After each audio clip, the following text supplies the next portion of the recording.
Hi everyone. So, I wanted to make this video mostly because of Fnaf. The Fnaf Timeline story, lore, and a rant about the theories. Especially certain theories that are repeating themselves over and over again, like Midnight Motorist, Cassidy and Golden Freddy, the Shadow animatronics, the DCI. It's a lot. Oh, and never mind. Anyway, so I still agree with the Unwithered Truth with their video about Sister Location being actually being simple. I mean, I still don't agree with this theory about the FNAF 1 taking place in 1989, because that's just it just doesn't make any sense to me.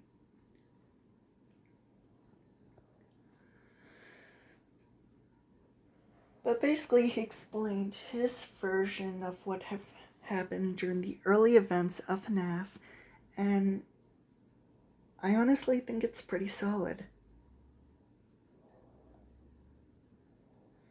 Especially since Cassidy is clearly Golden Freddy. She was part of the MCI, the Missing Children's Incident, and she was inside Golden Freddy.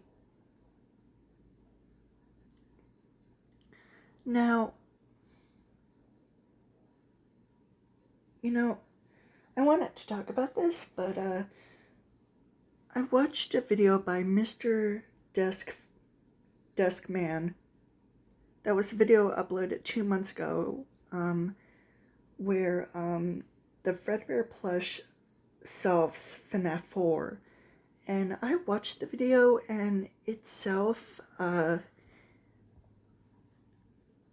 I don't know if the title or the fact that he's supposed to say that Fredbear solved FNAF 4, it's almost like, it almost seems clickbaity to me. It's almost like BS. Like, I honestly don't see anything with that, especially since he doubled downs, in my opinion, about the whole... People still go on about the Crime Child being one of William Afton experiments, and I can't help but roll my eyes about it. Like, okay, William Afton is a narcissist. He's a psychopathic, neglectful, abusive narcissist. But would he really, and I mean really, experiment or kill his own children? I have said this 1,000 times. No.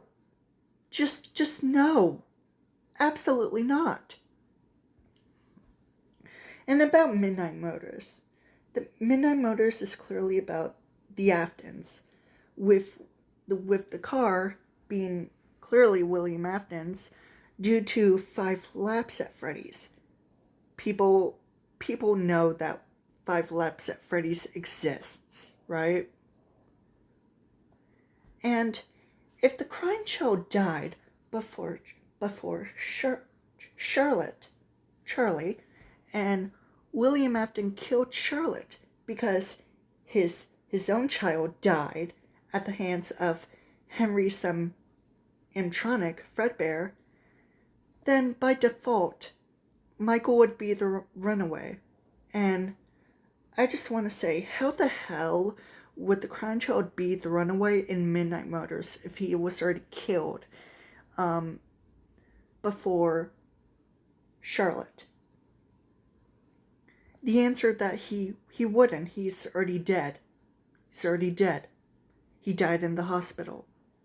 And by extension, the Crime Child would also not be inside Golden Freddy / Fredbear, due to reasons obvious. And there was one theory about Cassidy being Shadow Freddy instead, and I'm just like, I can't help but roll my eyes of that as well, because what the hell? The Shadow animatronics are basically made out of agony, mostly Williams, and I'm also thinking that Shadow Freddy was also in Midnight Motors due to the footprints that are clearly supposed to be in the animatronic, and not Fredbear, due to reasons as well. And there was also some theories from Horror Homestead, where he says that Cassidy was part of the DCI, Dead Children Incident, which was basically an event during FNAF 2, and I'm just like, I also can't help roll my eyes because of that. Excuse me? How the hell is Cassidy part of the DCI? Sure, I saw in the actual picture that there are indeed 6 bloodstains, but one bloodstain is on, like, under the box belonging to the puppet. And here's the thing. I think that the puppet originally was, that the child possessing the puppet was originally supposed to die in 1987, but Charlotte, who becomes the puppet, dies in 1983, after the crying child. And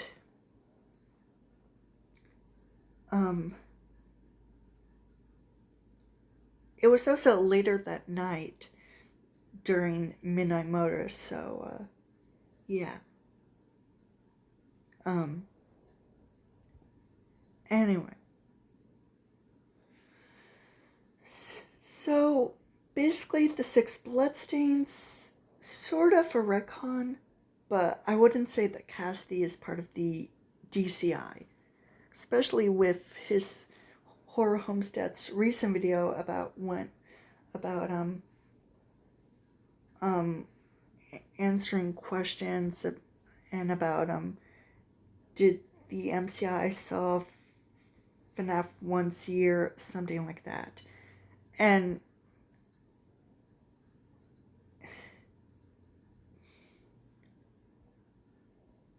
I just need to say this. It's not like Horror Homestead ignored the fact that he made a video 10 months ago where he explained that the FNAF story is actually simple, where it's his own timeline of FNAF, and let's just say that the Toy Chica high school days involving William Afton's crimes, where he, certain situations where he lured the missing children to their death.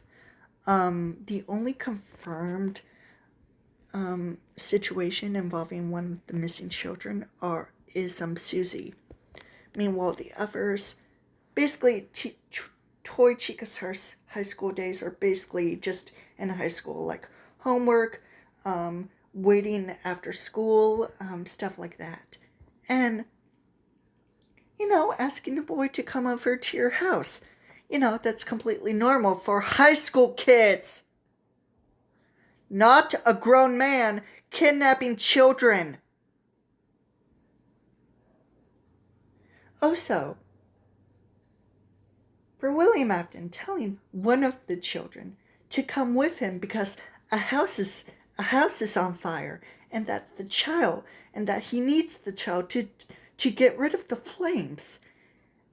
And I'm just like, I'm pretty sure that wouldn't happen in real life. Like, no, especially for FNAF logic.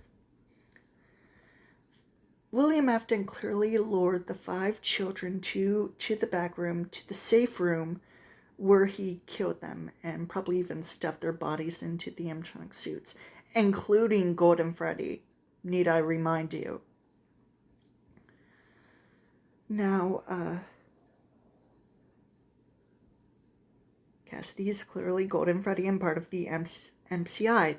That's it. That's the most simplistic explanation that I can give you. Michael Afton is the runaway in Midnight Motorist due to his brother already dying and then Charlotte dying after that. And the shadow animatronics also being made from Agony. And I also want to say that Candy Bunny's theories, including the one about Sister Location and how it connects to Fnaf 1, is completely stupid. I'm sorry, Candy Bunny, but I just don't agree with your theories, especially about Fnaf 1. Because FNAF 1 being Fredbear's is absolutely stupid, and that it just doesn't make any sense to me, clearly, and that FNAF 1 is clearly the location where the missing children incident happened, especially with the safe room.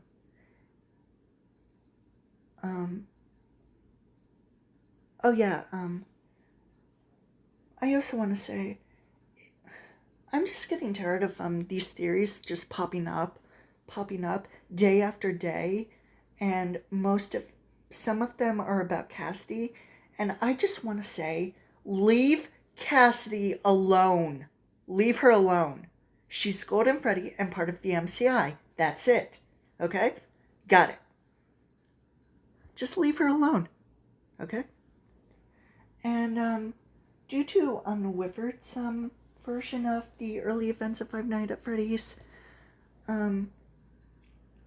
so Elizabeth's deaths happens before the MCI, and I completely agree with this now. And William Afton started doing experiments by the time he opens Circus Baby's Entertainment and Rentals, and in the Whifford's Truth timeline, William Afton opens Circus Baby's Pizza Entertainment and Rental in 1986, and does those experiments during that same year. And Dittophobia takes place 10 years after those experiments, which William Afton abandoned them. And I'm pretty sure that Dittophobia and Sister Location by itself takes place in 1996. William Afton was spring-locked in 1995, especially in the novels. And since Follow Me is after FNAF 1, FNAF 1 clearly takes place in 1993. So, yeah, that's what I'm going with. Yep. Clearly. And as for William Afton being spring-locked and leaving a message for his son Michael to get Elizabeth free from Circus Baby, William probably left a pre-recorded tape message for Michael before he was spring-locked, to put it bluntly. And yeah, that's it. I hope you enjoyed it or not, and yeah, I'm just getting tired of these certain theories, especially about Cassidy. Like, just leave her alone, please. Okay, that's all. Bye.